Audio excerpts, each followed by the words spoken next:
America. Only in America. Only in America. Only in America. Only America. Only in America. This week, a soccer program that grew into a school for young refugees, and how its success is leading to achievements both on and off the field. It takes a while, I think, to trust that there is a community that's going to take care of you, because in some ways, American culture is individualistic, and our school is community-centered. You know, it's like we play team sports. We all take care of each other. If someone is struggling, we're all struggling. Someone's celebrating, we're all celebrating. From the National Immigration Forum, I'm Ali Nirani, and this is Only in America.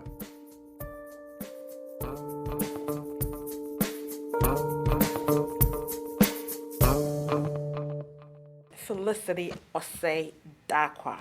I'm from Ghana, which is in the west part of Africa. Louis McCord. I'm from South Sudan. Hi, my name is Joyez. I'm from Burundi, and I got here 2015. My name is Fabrice, and I'm from Chad. I got here I think it was 2014 or 15. My name is Hasna. I'm from Libya, and I came here 2013. My name is Ajay, and I'm from Nepal. I came here in 2008, I think. Those are the voices of our storytellers today, all from Fugees Family Schools. The program has provided over 15 years of education to refugee and immigrant youth new to American life and culture. I had the opportunity to visit Fugees schools in Columbus, Ohio earlier this fall, and there I talked to students, educators, and the founder of Fugees Family. They told me about how they came together, what it's like being a refugee-centric school, their lives in the U.S., and, well, just a little bit about soccer. The only reason why I came here was soccer. They told me they got soccer. I was like, okay. I took the paper and I was excited to sign it. I signed it. I first came here just because of friends. They wanted me to come and switch schools because of them. But when I came here, it was pretty exciting. It was something different. I'm not really a big fan of soccer, but... Are you a fan of soccer now? Shh, we won't tell anybody. We didn't talk about that. I first met Luma Mufleh through the Emerson Collective's Dial Fellowship program. We were both Dial Fellows, and we quickly hit it off. I learned that she is the founder of Fugees Family. Luma herself is a refugee. She's a Syrian and Jordanian entrepreneur, a soccer coach, a thought leader and refugee in English language learning education, and, well, you may have seen her TED Talk called Don't Feel Sorry for Refugees, Believe in Them. Luma grew up in Amman, Jordan, where she was only one of 5 Arab students in her class at an American school, but also one of the only girls to play on her soccer team. She came to the U.S. in 1993 and graduated from Smith College in 1997. After graduation, Luma moved to Atlanta, where she started coaching soccer. It was through talking with one of her players that she was coaching that Luma learned how much some of them were struggling in school. It wasn't intentional. I had been coaching a soccer team. My players would ask for help with their homework. I realized one of my players couldn't read, and it shook me. My parents had sent me to British and American schools growing up in Jordan, and I believed that was the best the world had to offer, and that all schools in America were like my State Department-run American school. And it wasn't. I felt this was my player. If this was my kid, what would I do? I'd send them to a school that could meet their needs. There wasn't one, and so started one, 6 kids, a teacher in a church basement, and then grew from there. So we had that soccer, we had practice, and then on the weekends we have soccer games. And then we just started, sometimes we couldn't get help with our homework, so we started asking coach, can you help us? And every other day, or every day, a different kid would ask her for help. And she found out, she was like, okay, you know what, I might as well help them with their homework however I can. And she sat down and she was helping all of us. But she tried to get to each player one by one before everybody gets to go home. So she got to me one time and she was like, Lois, do you want to come and read with me? So I'm like, no, coach, I have a headache. So she was like, okay, we try again. And then again, she came the next day or the day after, asking me again, Louis, let's read. And I said, no, I have a headache. So then she's like, no, today we're going to read. And she sat down and was reading with me and found out that I couldn't read at all. and I was in a grade level that I'm not supposed to be in. So I don't know how she pulled it off started the school with only 6 of us. So it was only 6 kids with one teacher that taught us English, math, and like everything.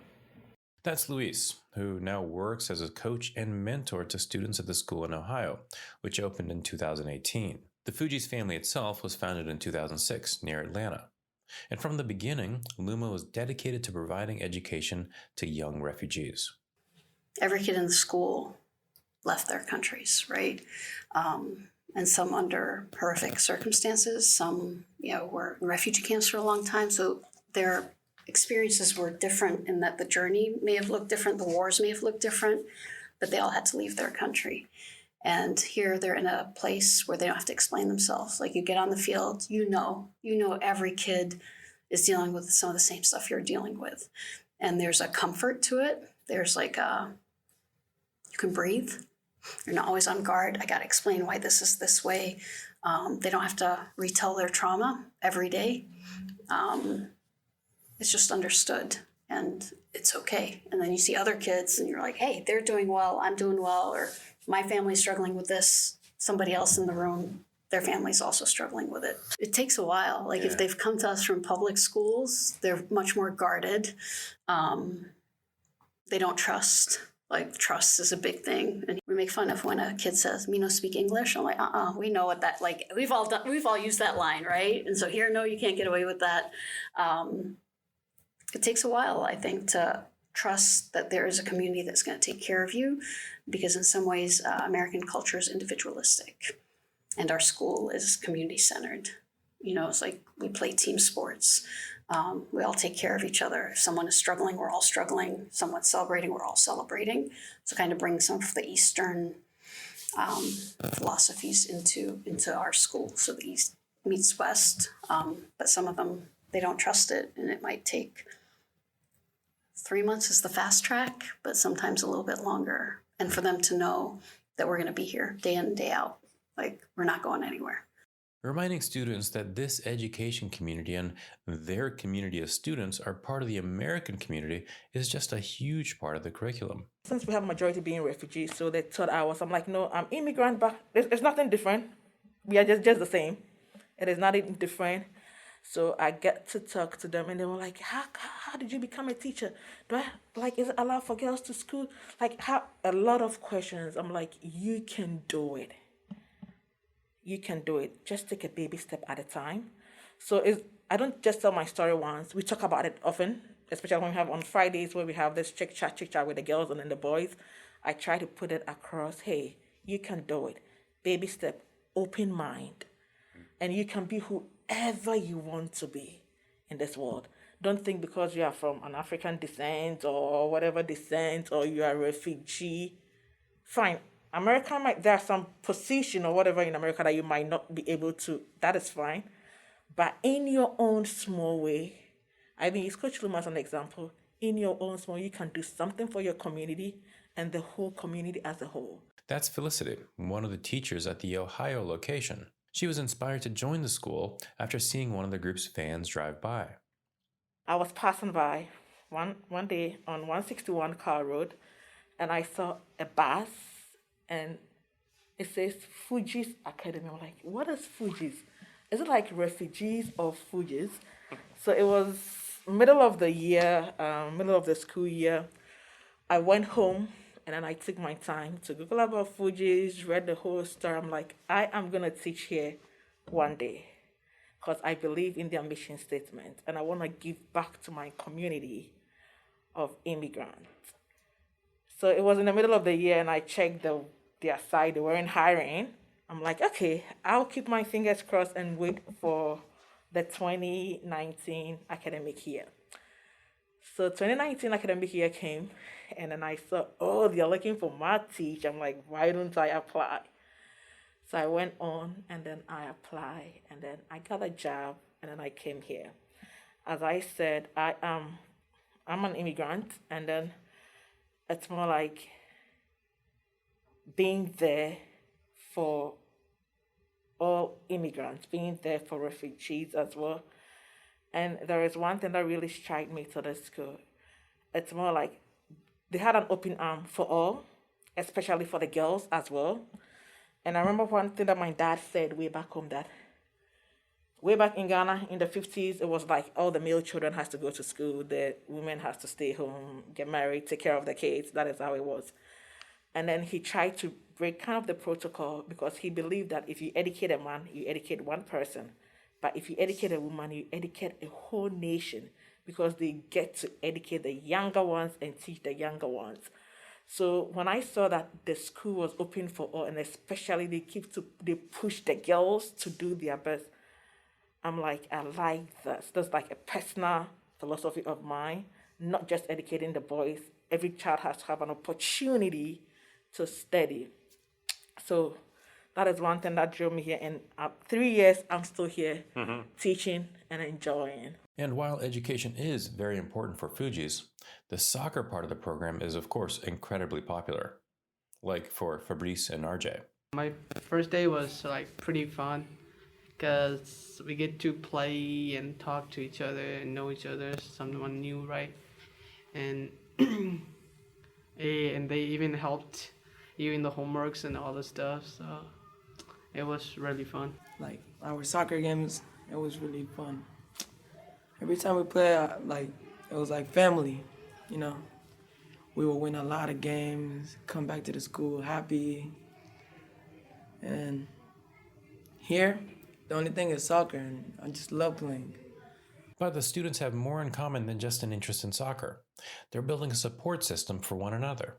I heard a lot of my friends, like, some like the Congolese, the Sudan and stuff like that, like, we all had a lot of things in common, like we all like make bags, like soccer. We use like bags to make soccer. We find like balloons, we make soccer balls. you get like leaves sometimes, like bags. You put it inside, wrap it. You get like a string, and then everybody start playing.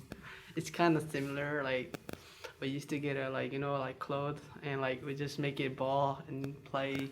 We used to run outside in the rain. It was pretty fun. So yeah, where don't you go?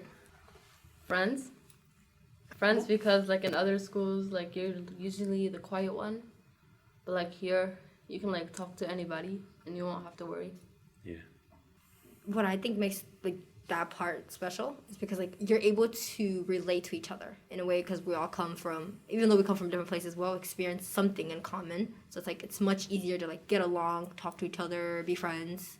There might be a couple of, but it's much better with small groups of people than just like a huge school with like lots of kids, from different places. So Yeah. it's kind of surprising, but you get used to a lot of things. And this is what I heard in the students' voices as I was sitting with them that day.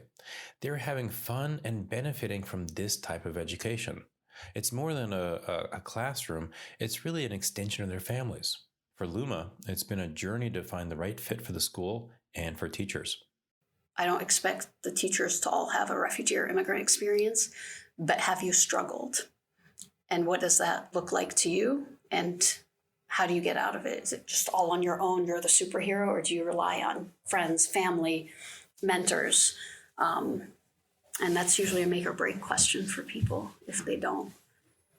Like I had one guy tell me his like rock bottom was when he got a C in college. And I was like, oh, this is like a disconnect, Like I understand you were an A student your entire life, then you got a C, but like this is not struggle. Like so maybe after you've struggled some more, then come back to us. But that's not gonna work out. And then if someone's like had a really rough time and then can only see it from, well, I got myself out of it.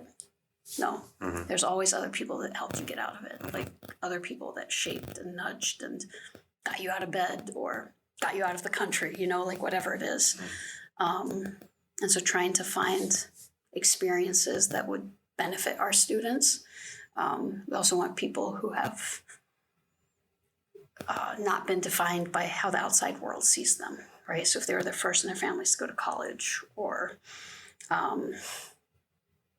accomplish something that maybe their identity in people's heads, like, no, you're not going to do that, right? Because that's our kids. It's like, oh, you're refugees. You're not going to you've been too traumatized, or instead of seeing their experience as a deficit, they need to see that as an asset. So it's not, our kids are not going to be successful despite their journey. It's because of their journey. Like for someone to leave their country, come here, start new, learn a new language, they can do anything, right? And that's the way we need to look at it. Not like, oh my God, they've gone through all this, we can't push them anymore. Just start seeing kids the way they want to be seen, because that's how they'll act. And for Felicity, she's been able to see her students grow and adapt quickly to their education in a new country. And parents are also seeing the benefits. So there was this parent that we had, and for some reason they had to move from where they were staying. And he talked to us, I don't want to move because when I move, my kids cannot come to the school. So we pretty much kind of helped him to secure a house, although he did everything himself, but kind of helped him to secure a house. And we're like, why don't you want to move? My boys, they are two brothers. They have really changed a lot, character building wise, and learn, and the language, being able to speak. That was within a year or two of them being here, being able to speak. I mean, when we go to doctor's appointment, they being able to just explain everything to me. There is no way I want to move. So I want to stay here so that my kids can continue to get the better education that they are getting from here. And he even went ahead to kind of repeat one of his sons because we didn't have the higher level. So the two has to be in the same grade. And he even wished that his bigger son, like his elder son, we had that he's in 11th or 12th grade, but we don't have that grade yet. Now, we've had some students who leave, they end up coming back. I've had two beautiful young ladies, they just said, I'm like, I know you guys will come back. Yeah, I know. They're like, Miss V, I'm not coming. I said, I know you will come back. Oh, less than 2 weeks. They were here. And the first question I asked, why are you here? And they were like, Miss, I'm like, I want to know why you are here. Miss, it's like we were about 30 in the class, and then when they give us the work, and I even raised my hand to ask the question, I need help, she wouldn't help me. I'm like, I wouldn't blame her. 32 in the class, you got to listen and pay attention. But here we work in smaller groups of 3 or 4. I'm like, I always babysit you, do your work. They wouldn't do it out there. And then they keep laughing. So yeah, it's one of the things that draws them. It's like the relationship. Like, I've been there. I understand you. You can do it. That kind of encouragement, reminding them, hey, don't think where you are from because of where you're from you cannot achieve. You can achieve it. The school has over 200 students representing over 27 countries. And 100% of the graduates are accepted in a 4-year college with opportunities for intensive apprenticeships. It's been part of the success that some students are now ready to brag about. Sometimes when I ask them, hey, we're going to get you in an interview, or do you want to go speak with me? Yeah. And I never, if they don't want to, they don't want to. But every now and then, a kid will be like, oh, I want to go speak, like, let's go. And you want it when they're comfortable in their own skin, where, if they want to wear their country's clothes, they're going to walk in there, proud, head held up high. But there's nothing wrong with a little bit of pressure. If you have the privilege to go to school like this or be in a country like this, let's tell the rest of the world what it's like. Please tune in next week as we hear more from the Fugees family about their stories and what's next for the school and students. We'll be sharing about what the program is like and what they're looking forward to in the future. In the meantime, you can learn more about Fugees family at our website, immigrationforum.org/podcast. Do you like what you hear? Well, do me a solid. Subscribe to Only in America wherever you are listening to this episode. Only in America is produced and edited by Katie Lutz, Joanna Taylor, and Becca Wall. Our artwork and graphics are designed by Carla Leha. I'm Ali Narani, and I will talk to you next week. Support for the National Immigration Forum comes from the Carnegie Corporation of New York, supporting innovations in education, democratic engagement, and strengthening international peace and security. And from Humanity United. When humanity is united, we can bring a powerful force for human dignity.